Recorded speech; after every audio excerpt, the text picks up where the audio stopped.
Hello, everyone. Thank you for joining us. We're here at the studio with Rav Lightman. Hello, hello, everyone, and Nitza Mazuz. Hello, Nitza. In this series of shows, A New Life, and we're trying to learn from the Rav Lightman how can we turn our life into a new life. New meaning good.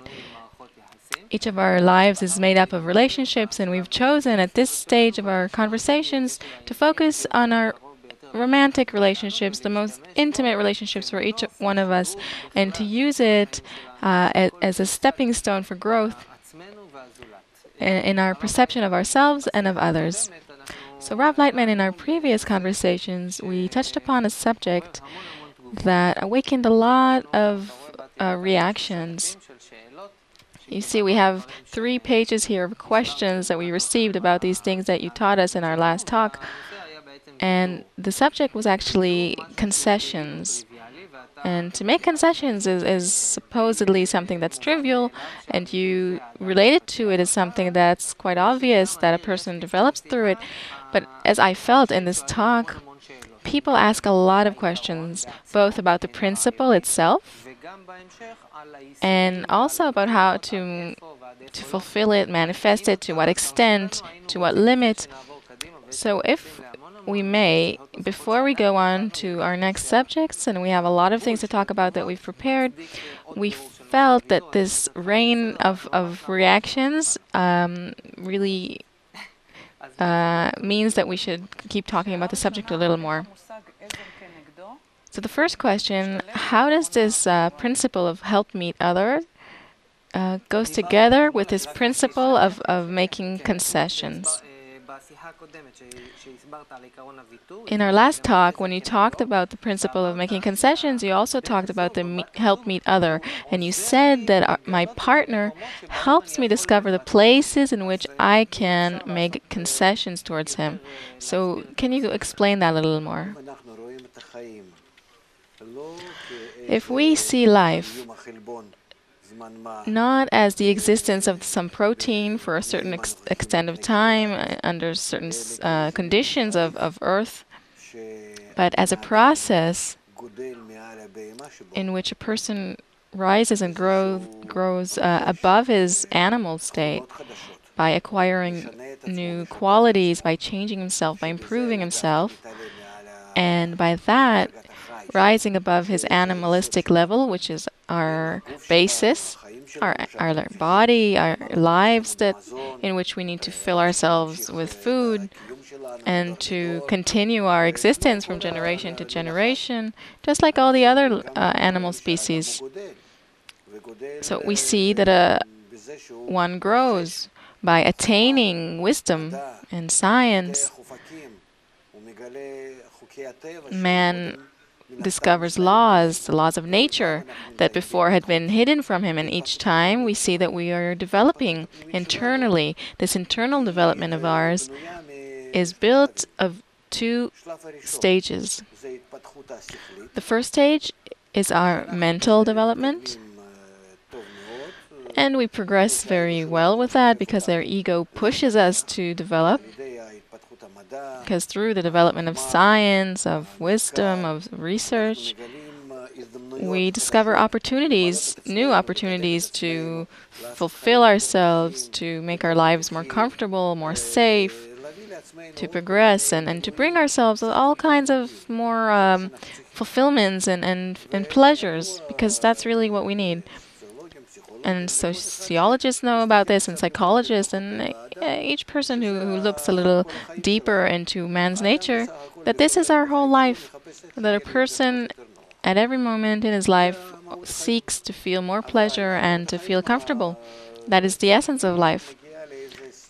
But this essence is reaching a kind of end because our ego stops developing. Suddenly we see that a person begins to discover, with all of his wisdom and his research and his knowledge of the world, he sees that all this chase is really without a true purpose.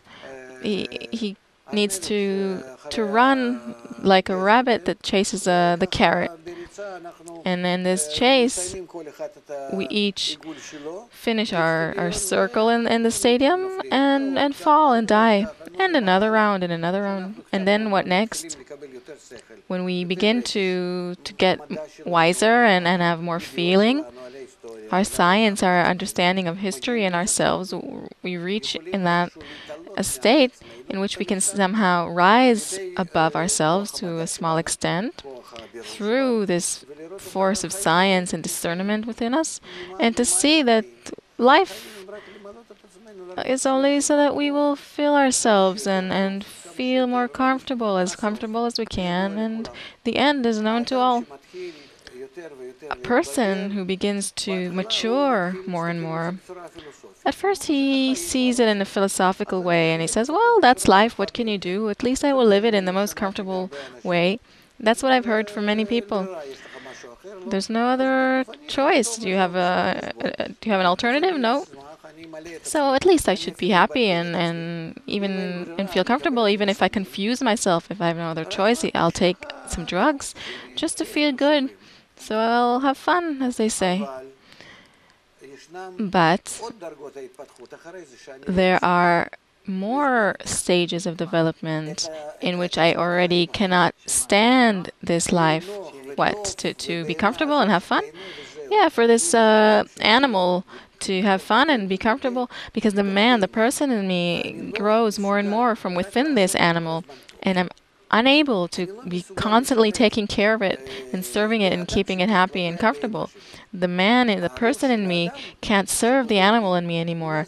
The head, the person becomes a bit higher, and he doesn't agree with it. It's just like you have cows and sheep at home, and you take care of them. So there is a limit. Some people are able to take care of it, and some people say, no, I can't, I have to advance. How many such people do we have in the world? What percent? Once we lived as tribes that lived in the desert or not, it doesn't matter. And we all raised sheep, and we all lived like that. And my head was just like the head or mind of the sheep, and that's how I lived. And after that we evolved, and I didn't want to be among the sheep, not even one who serves them and feeds on them. Even less than them, you understand? They depend on me, but I depend on them even more. So I evolve. I want to be a scientist. I want to be something above the animal in me. And so we grew. The man, the person within us is more than the animal level, the animal body. So he grows to such a level where he doesn't even want to serve his animal level.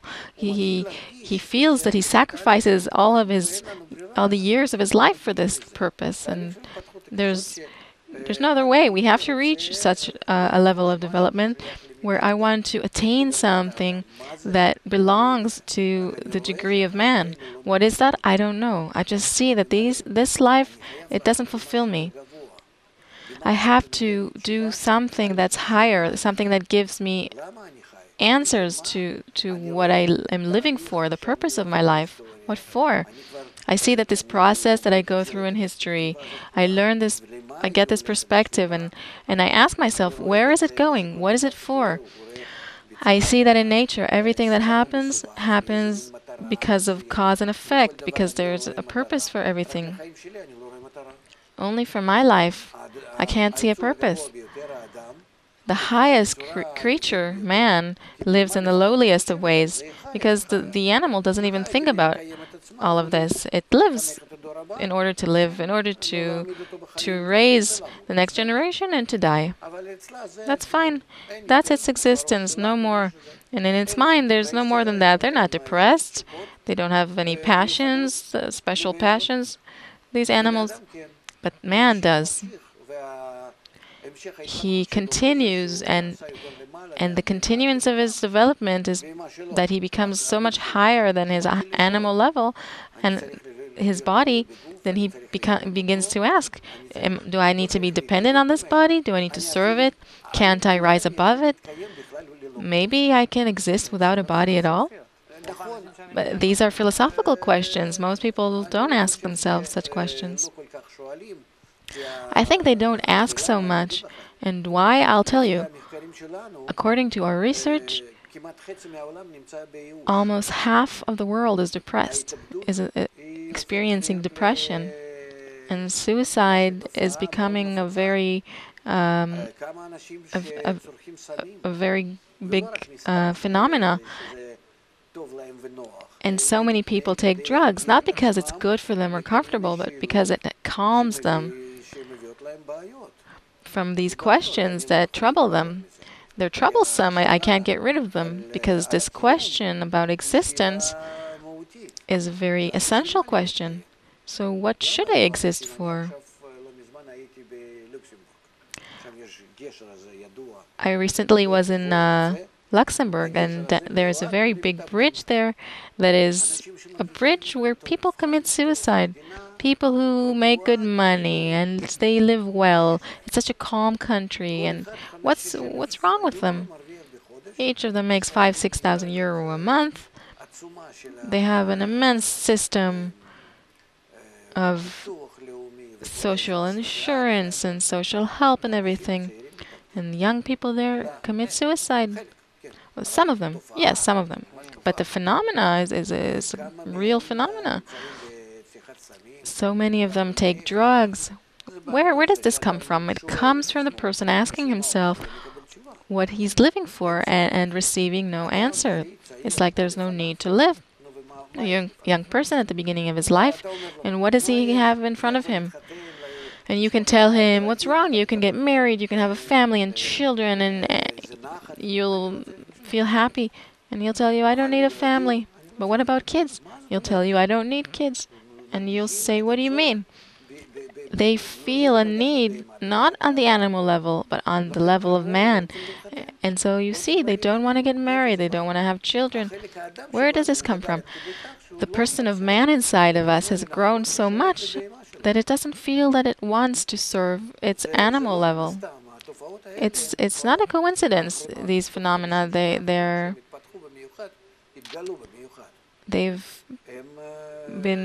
revealed themselves, especially because these problems come from these questions that our questions are more essential. And then we don't know how to cope with them, what to do with them. And then when a person asks, what is the secret of life? What is life? What does nature do? Why did it create in such a clever way the human body with all its systems? Look what happened during evolution. Such primitive cells, amoebas, have evolved into us. What for? How is it possible that nature, with such wisdom, created everything for no purpose? We see that every action that nature makes is very wise, and each action is in thought to begin with. So it's like nature knows in advance why it's doing what it's doing, and there's structure and there are laws to it. Except we don't see the purpose, and because of this helplessness, look at what we do. We are the most miserable of all. And these questions are questions that we truly do need to solve. Otherwise, you don't need wars, you don't need crises, or just like now with the ecological crisis or the economic crisis, man is reaching a general crisis, a general breaking down. Humanity is in a very dire situation. It's even dangerous, but especially it's very miserable. It's a fatal situation. We are like small animals that have lost themselves and can't find themselves. And here, if we don't solve these problems, these questions, then we will find ourselves in a state of not only danger, but through threat and inner pressure and helplessness, we will start wars. But it's simply, look at what's happening today, what's going to happen to man's psychology, How much will he be able to bear? What illnesses and craziness are revealed?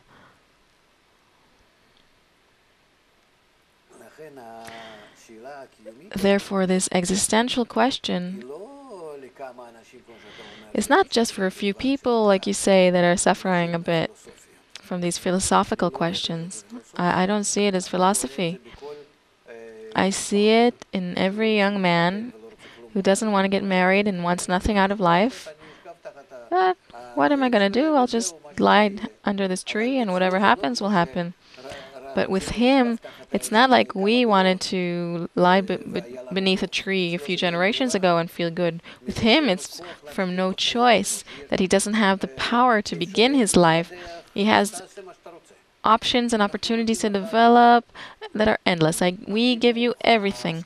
Education, knowledge, everything is before you. I don't want it. I don't want it.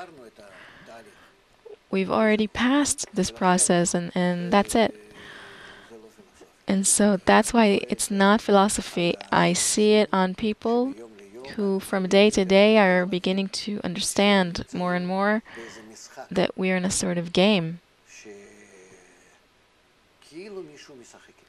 It's as if someone is playing with us.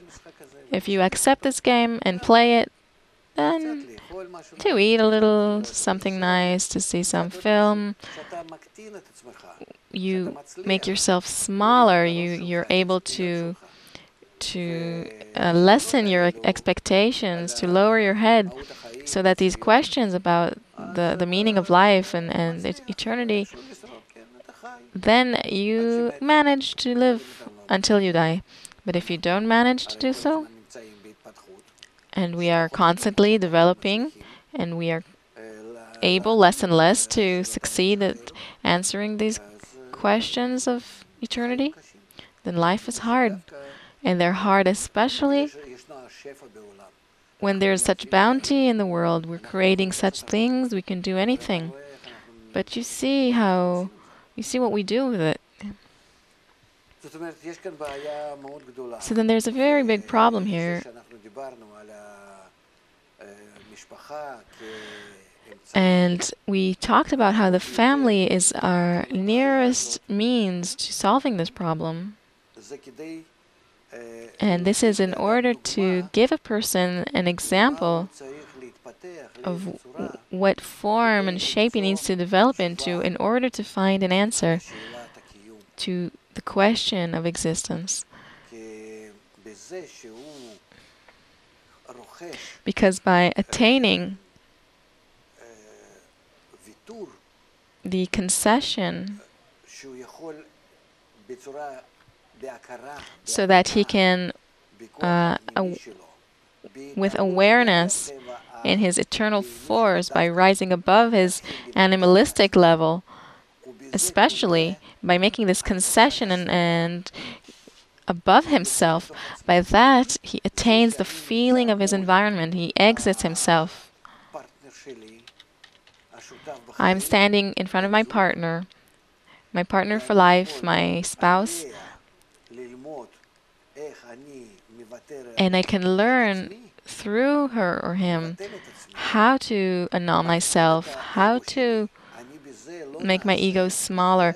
By that, or decrease it. By that, I don't make myself animalistic. I don't go down to the animalistic level and make myself more simple, a little limited, to close my brain, so to speak. No, I do this with understanding and awareness. I do this in order to reach the feeling of others, what's outside of me. By this, I exit myself and begin to feel the environment as it is, as this environment truly is. I exit this box that I have with the 5 different senses, and I want to exit it, because in it, all I do is serve my animal. By exiting myself, that will be called the human level in me. And how do I do that? I'll do that by having some external sensation from outside of me, of what's actually happening outside of me. Right now, I don't see the world. I see it through my animalistic senses. And therefore, whatever way my animal sees the world, that is a picture that I receive. And I want to see the world the way it is, which means that I renounce myself, I annul myself, my ego, and I begin to connect to the feelings and thoughts of the other. And then, upon that, and who can I practice with? With the person in front of me. That is why it's a help meet other. And through this sort of exercise, constant exercise, we together, in agreement, begin to rise above our animal level to the human level in us, the Adam. And if I build within me this ability to feel the other, even my spouse, my partner, I attain the ability to feel anyone and the whole world, the whole reality, in a truly objective way, in a way that is independent of my own qualities. It's above my qualities. Why? Because I buy these desires and thoughts of my partner, and through him, I want to feel the world. It's as if I don't exist, as if I am within him, and through him, I feel reality. And what does this give you? It gives me extra senses. What? Above your sight and hearing and taste and touch? Yes, it's senses that are called upper senses, external senses. By this, I buy the method of how to exit myself. That's why we're built in this way, that others are truly help meet others. My partner is a help meet other. And with him, you can rise above the animalistic life to life that is truly spiritual. What does spiritual mean? That you're not under the control of your body that is dictating everything to you, but under the control of the thoughts and desires that are above the body. Above the body, through the other, through... And that is why love thy neighbor as thyself, love thy friend as yourself, is the law of nature. It's a great law of the Torah, but it's the law of nature because it means that you've attained the sensation of true nature that is outside of you. Can I ask? Yes? I'm a little bit confused here, so I'll summarize and you should tell me if I'm right. So I understood that naturally I feel life through myself. Yes? And now you're saying that I have this option here, and I should actually develop this new ability that I don't have naturally to experience life through my partner. Well, let's say also through each and every other person. Yes, but we're saying that here we can develop this ability. Afterwards, I'll be able to do this with everyone.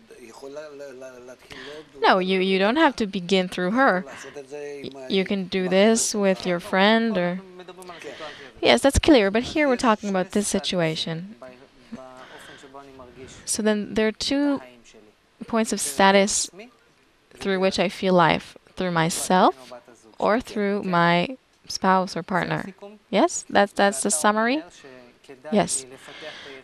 So you're saying that I should develop this ability? You have no choice, I'm telling you. The breaking down of the family, of the world, this desperate state, the feeling of helplessness and drugs, everything that's being revealed is only revealed so that it would push us. The breaking down of the family, you mean the breaking down of the relationship between us? No, in general, when people don't want to get married or have children. But let's say we're already in a relationship and we have problems, and that's something that we relate to. Then the problems in our life are meant to bring me to this upgrade that you're talking about, where I begin to feel life through her? Yes, nature is pushing us in this way and compelling us to come to this new state of perception of reality, a new degree of perception of reality.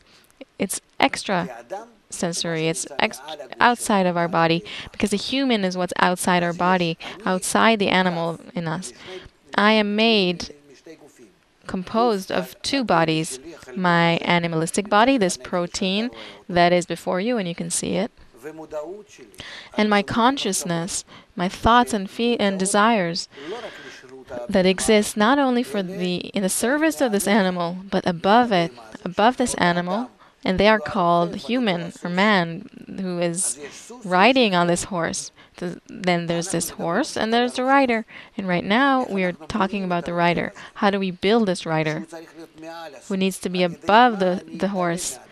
Through what can I rise above this horse? So then this help meet other gives a person the option, the opportunity to rise above his own horse. It's as if I build another story, like I have a house with one story and I am building a second floor. So on the first floor, I experience everything through myself, through my body, through my 5 bodily senses, through my ego. Through my ego, I understand that. So now I feel life through my ego, and that's the first floor. And now you're telling me build a second floor where you'll experience life through another person. This other person is a means that helps you to experience something outside of yourself. What is the something in which you'll build yourself? You need a kind of cover into which you'll exit to. So this help me other means that against each and everything that you have within you, there's something outside of you. So then, if you're able to exit yourself and enter another, it means that you've risen above yourself to the degree that is above you.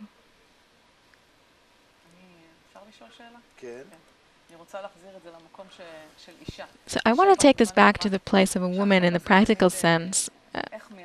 A woman always seeks for the way to manifest or put into action what we're talking about. So whenever we learn new material, then there's an importance to the words that we use, because sometimes we use the same words, but our thoughts and patterns give a very subjective meaning to these words. And last time when we talked about this principle of making concessions, suddenly an entire world of meanings opened up, because in our daily life we have a different interpretation to this, and that's why we resist it. Okay, so we already settled between us that we're not taking with us this whole cart of interpretations and meanings that humanity has gathered over the years. We have no other choice, otherwise we'll stay in the same problems. We have to try to determine correct definitions, new definitions, and to be in them, and not to become stuck. Right. So that's why I think it was very important for this to happen, and these are the responses that we received, how important it is to take a word and open it up and give it new definition, to redefine a principle. And that's very important, because the moment that we have a definition, then you can add to that an exercise, and an example, and an experience, and it becomes close to me. Otherwise, it's very distant and abstract. Well, first of all, I need to understand that a concession is not a negative thing, that what we let go of is my own ego in order to attain something higher that's more worthwhile and more worthy. So it's not that I become a slave of my partner, her slave, or the other way around. But by this, I thank my partner for giving me the opportunity to exit myself. He's helping me. It's like he's He takes me out of myself. And that's how we need to define it. And besides, there are a lot of principles here. Like we find our own faults in others because we see each other through our own egos. We see what's negative for our ego and not that they're negative in themselves. For example, my partner in his ego sees his own qualities as good, and I see it the opposite. So then there is no objective truth here anymore. And that's why we need to take these things as an example in order to rise above. So then a few more questions that have arrived in relation to this new definition that you gave to concession. Someone asks, how far do I need to concede? Is there a limit to my concessions? If we talk about the mutuality of it, and this is what you're constantly interested in, as opposed to my work, even with my friend, a person with his wife can be completely revealing, completely exposed in this mutual work. And it's not for nothing that they're called half a body, each of them. And together they're one body. That in their spiritual work that they do together, by wanting to rise above themselves, they have no secrets from each other. The opposite, the more they reveal to each other, they progress. And so here, if it's truly mutual and the correct partnership, then there is no limit to the concession completely until each one begins to feel the other more than he does himself. And by that, it's called that his human level has risen above his animal level.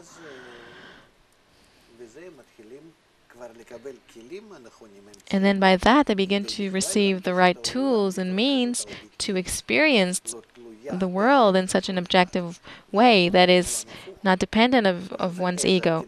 And then they see each other in the opposite way. And that's why it's called help meet other. It's opposite for me. It's against me. And that's the way I see the world.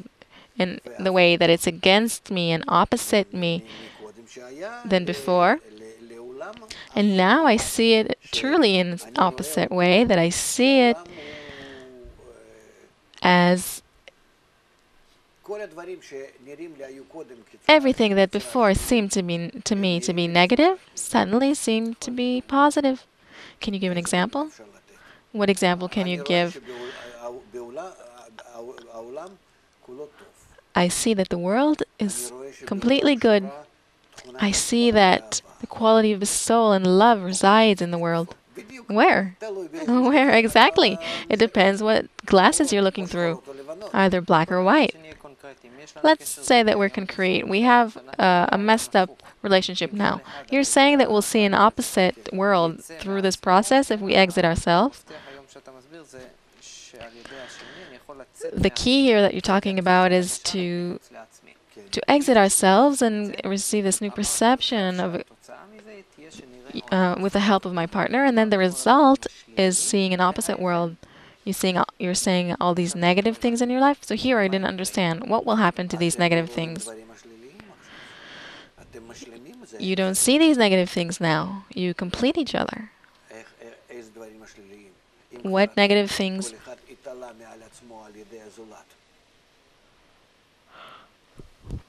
If each of you has risen above himself with the help of the other, then you've delved into the other person's thoughts and feelings, and she's done the same with you, then you complete each other. You become like one body. That's called Adam and Eve. In the last talk, when we talked about concession, you talked about two circles and that become joined. Right, and this surface needs to become one. So when does this rising above begin? This combined surface is when we've already risen about ourselves to a certain extent. And each time it's more and more. That's right. So instead of my own feelings and thoughts and desires, I need to receive my partner's thoughts and desires as more important. And I put my own desires and thoughts in the service of his thoughts and desires, and the opposite. Each person, so-called, clothes himself in the other, and then he can see the world through the feeling and mind of the other.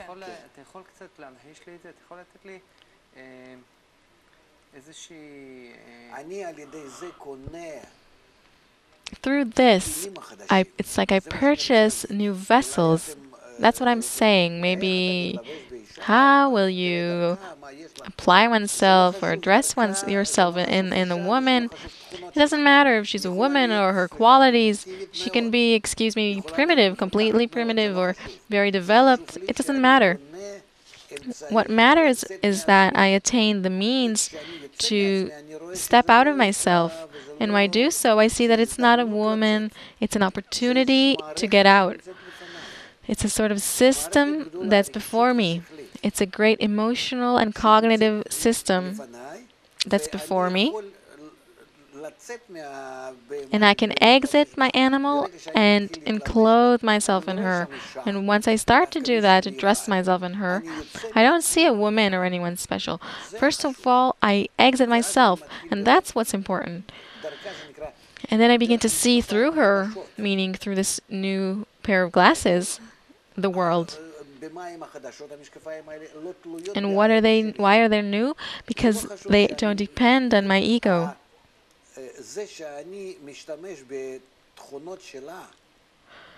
It doesn't matter that I'm using her egoistic qualities and accept them instead of my own by making this concession of myself. By that I receive the tools to exit my own box, and then I see the whole world through these new tools. And then I see an opposite world. Opposite meaning above my ego. Why do you dislike your ego so much? What's wrong with it? It limits me. Limits, it helps you. It only helps my animal. And to that extent, I stay and serve my animal. Yes, I give my animal everything it needs. I do everything for it. Food, sex, family, all these things I give to this animal. Of course. I have no problem with that. I'm not just talking about the physical level. It also keeps you from getting hurt in relationships, for example. If I exit myself, I don't get hurt anymore.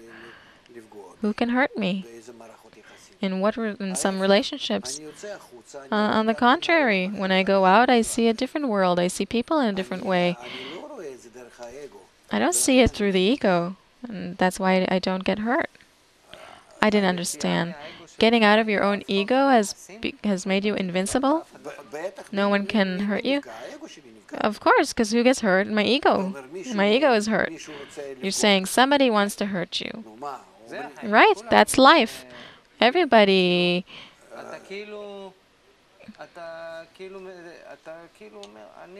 It's as if you say, if I get out of my ego, I'll feel good. No, not that I'll feel good. I'm not talking about feeling good, because good is something I also feel and weigh in my egoistic vessels, my current vessels.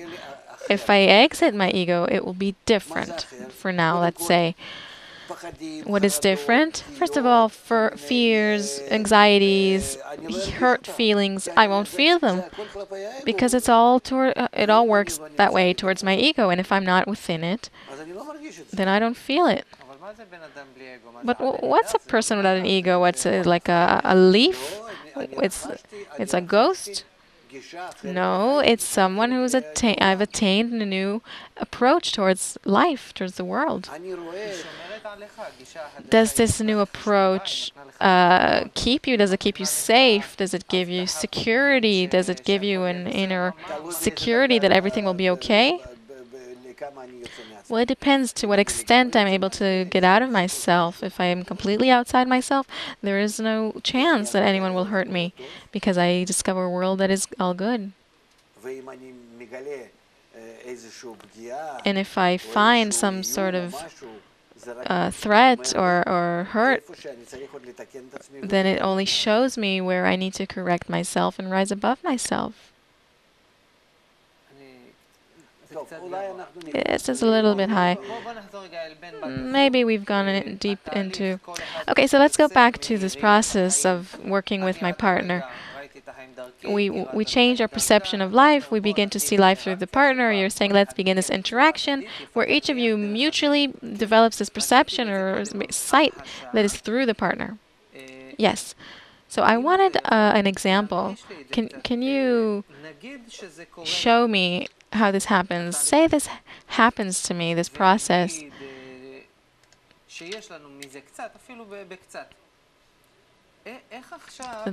If you could illustrate this for me a little bit, how is this relationship different to what we had before?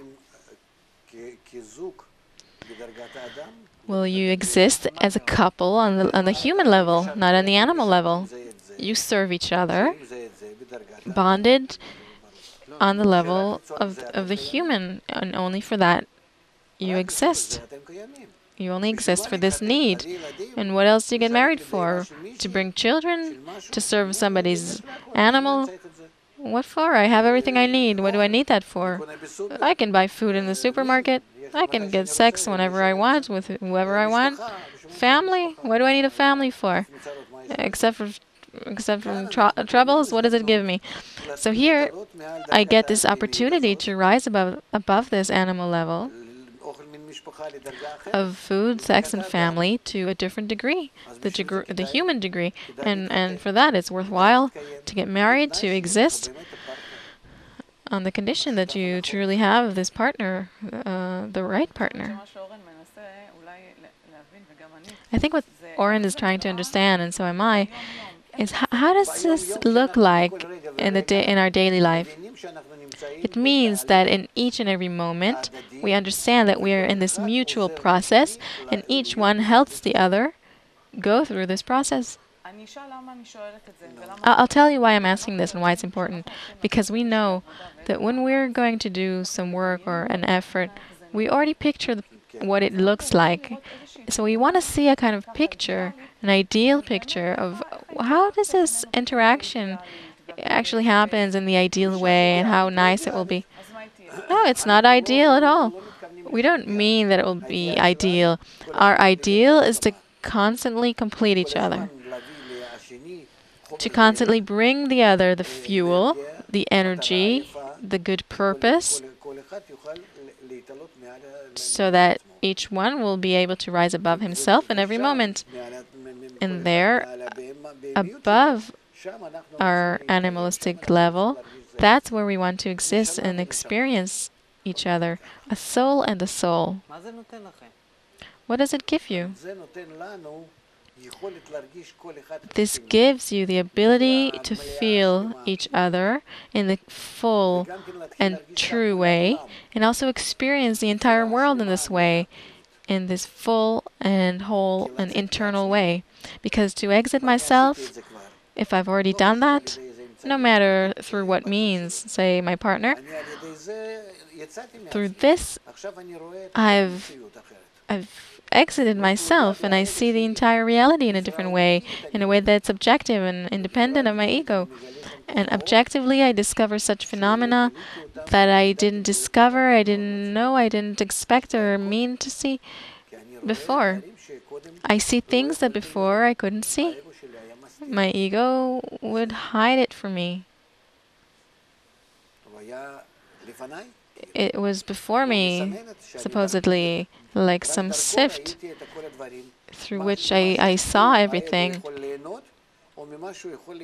like a strainer of through what my ego would be able to enjoy or be hurt by. And now I see the world without my ego, as it is, as the world is itself.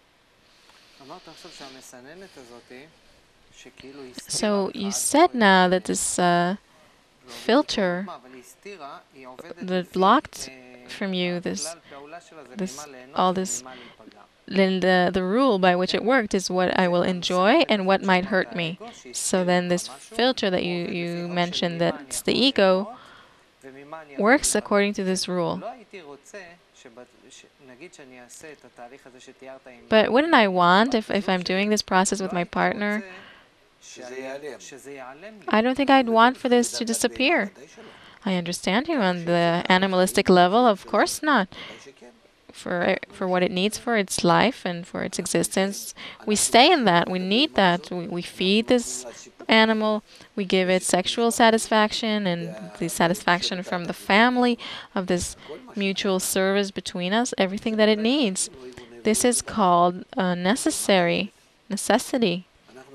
And it's not to be reprimanded or to be praised. The animal needs it. We need this health, everything. But here we're talking about how we can grow together to the human level. It's only about this addition that we're talking now. Okay, so this addition, is it an addition of feeling and thoughts and feelings? So also on the level of thoughts and feelings, I wouldn't want this process to harm my mechanism of what I can enjoy or be careful of what it might hurt me. Whatever belongs to the animal level, then of course. No, I'm talking about the thought and feeling level.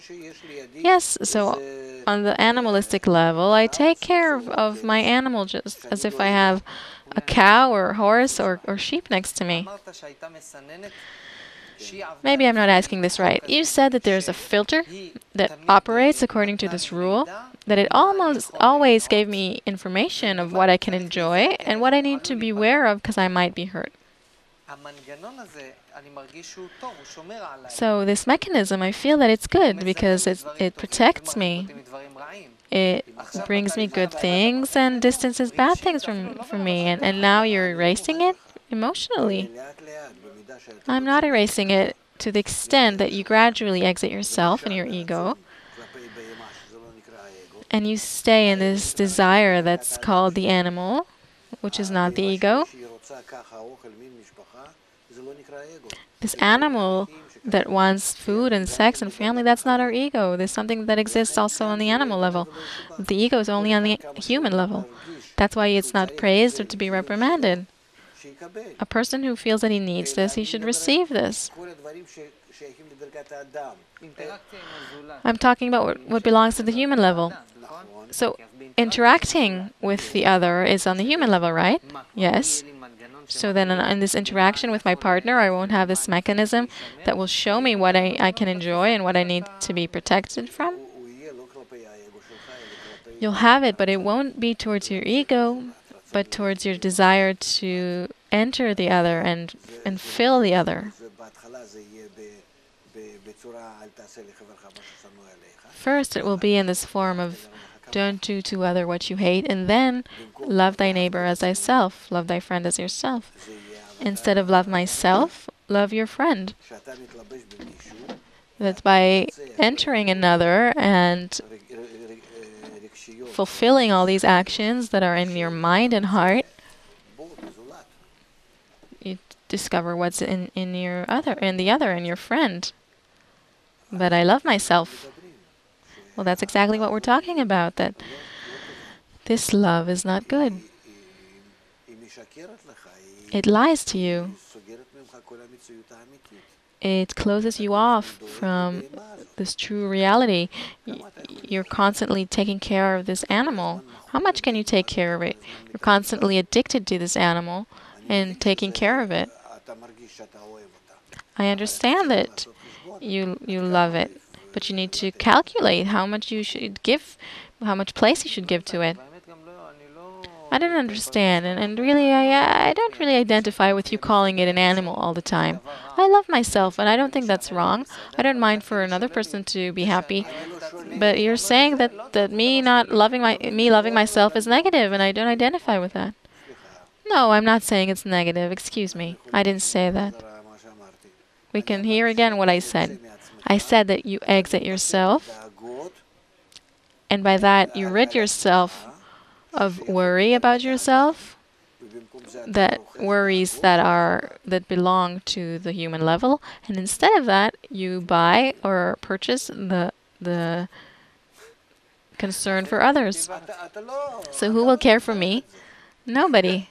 You won't need it. You'll forget about yourself.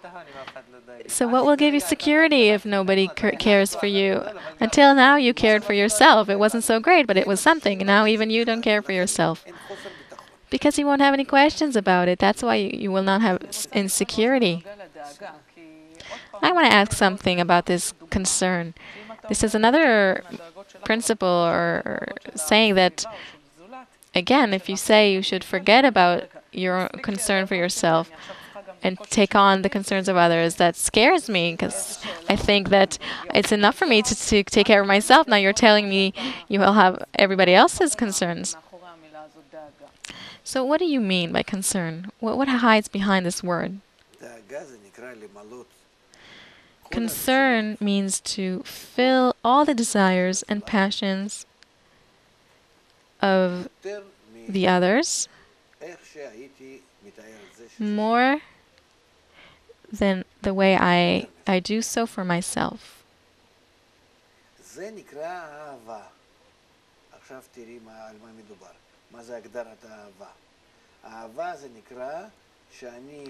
That's called the degree of love. Love meaning that I fulfill the desires of others through all the means that I have. And I do so instead of all the worries and concerns that I find for myself, by putting all of my abilities and concerns and lacks and everything in order to fill others.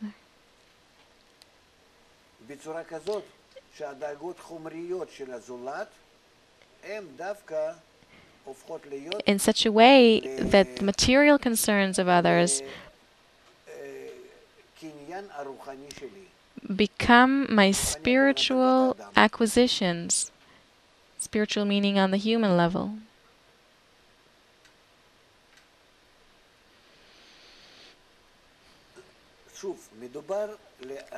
Once again, we're talking about people who want to rise above their animal level. Well, Oren's saying that I want to stay with my animal. I lie here on the couch. Next to me is a dog, and I like it, and I pet it, and it also pets me. And we feel good together. Well, fine, I have nothing to say about that. I have no answer. I can say, excuse me, that's just the lack of development, human development within a person. But there are people who feel that they're not able to be this way with the dog within them. They have to rise above it. Yes, I have this dog. I still live in it. But I can only stay in this degree for a certain extent of time, and then a new degree will come, and then I will need to rise above it, and then I'll need help from the outside. And this help from outside it's especially what's against me, that I feel repulsed from, that I hate it. We discover very difficult situations here between partners. They feel a struggle and resistance and how they can help each other mutually, because they constantly need to help each other not fall into their animal level, which would be a catastrophe. If they hold themselves above this clash, then they enjoy this process and they enjoy the results. Once they fall, then all the good that they attain together turns into each one an even double bad feeling for each one. Bad form. I think with these nice words we can finish our show. It's very nice words and very progressive states, and I hope that in this way the couples will be able to reach them and at some point and fulfill them. We need to find for this perhaps a better way or nicer way to say these things or transfer them maybe an alternative way to tell it. But this is called love. Start with this word.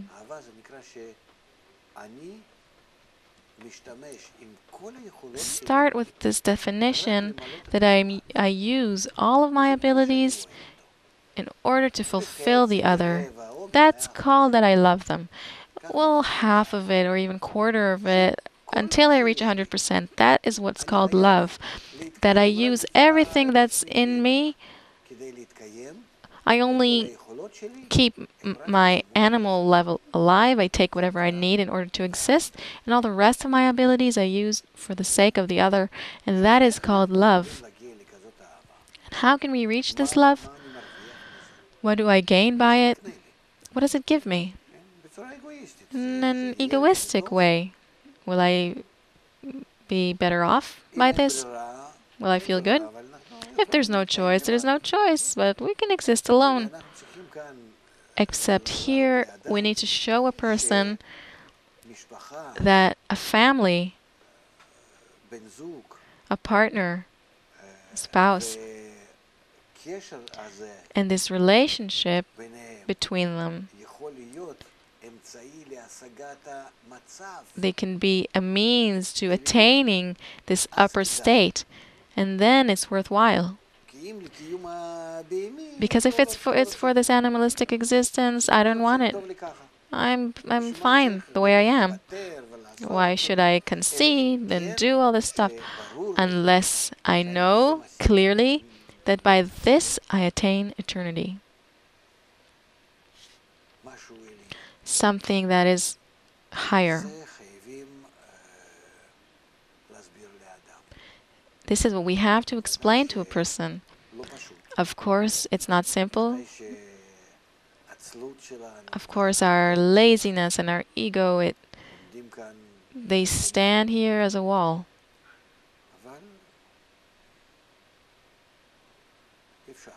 But it's possible. Because we have a very big lack, all the same. People are seeking it. People want to feel such an integration that's called love.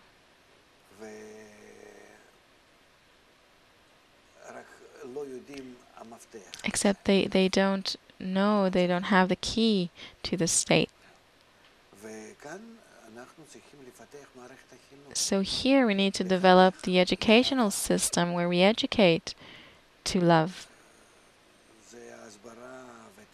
It's explanations and exercises and workshops.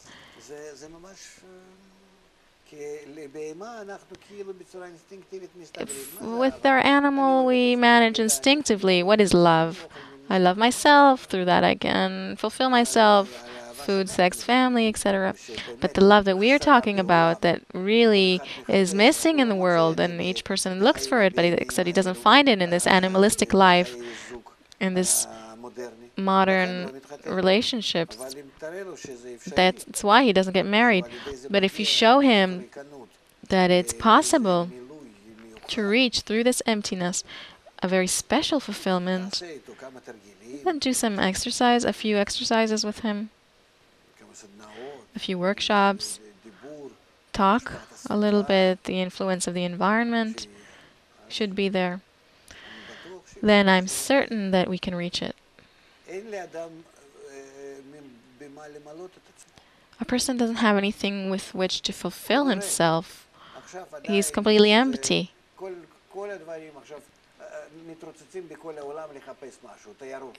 People are running around the world looking for something, like with looking for special things with the thousands of channels, with tourism.